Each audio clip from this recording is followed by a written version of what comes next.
Hello बच्चों, let's read the following question.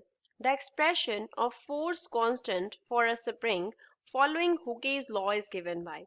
एक spring है जो हुकेस लॉ को फॉलो करता है, तो उसके लिए फोर्स कांस्टेंट का रिलेशन हम कैसे लिख सकते हैं?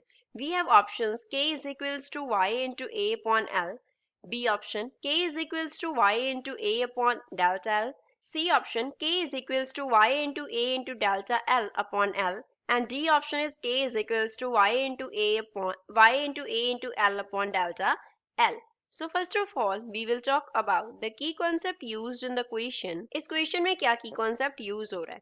तो यहाँ पे हमें क्या बताना है? हुकेस लॉ में जो फोर्स कांस्टेंट हम यूज करते हैं वो क्या होता है? हुकेस लॉ हमें क्या बताता है कि बॉडी के ऊपर जो रीस्टोरिंग फोर्स एक्ट करता है, रीस्टोरिंग फोर्स वो डायरेक्टली प्रोपोर्शनल होता है किसके?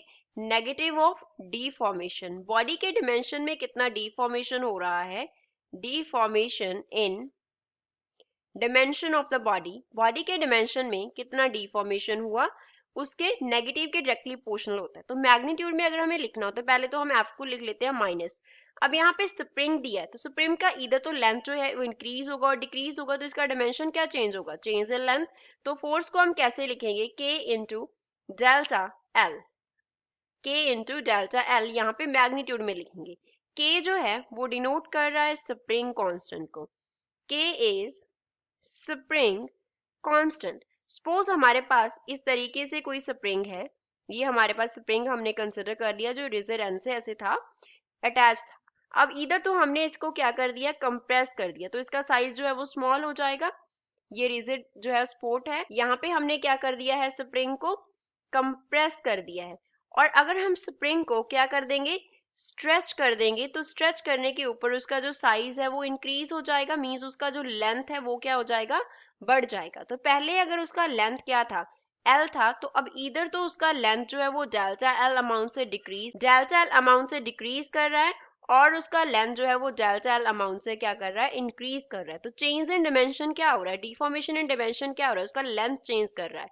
तो फोर्स जो होगा वो क्या होगा? के इंटू डेल्टा एल होगा। अब अगर यंग्स मॉडुलस की हम बात करें, if we talk about Young's modulus, तो यंग्स मॉडुलस को y से डिनोट करते हैं, जिसका फॉर्मूला हमारे पास होता है f into l upon a into delta l. अब यहाँ पे l जो है वो क्या डिनोट कर रहा है? लेंथ को। डेल्टा एल से हमने चेंज इन लेंथ लिया है। a जो है वो रिप्रेजेंट कर रहा है एरिया को। अब यहाँ पे f का वैल्यू सब्स्टिट्यूट कर देते हैं, तो यंग्स मॉडुलस y क्या बन गया? k into delta L into l upon a into delta L. Delta L से डेल्टा एल कैंसिल हो गया, तो y क्या बन गया? k इंटू एल अपॉन ए रह गया। तो यहाँ से हमें एक्सप्रेशन निकालना है k के लिए, तो वो क्या बन गया? y इंटू ए अपॉन एल बन गया। सो ये हमारे पास क्या आ गया? इस क्वेश्चन के लिए फाइनल एक्सप्रेशन आ गया।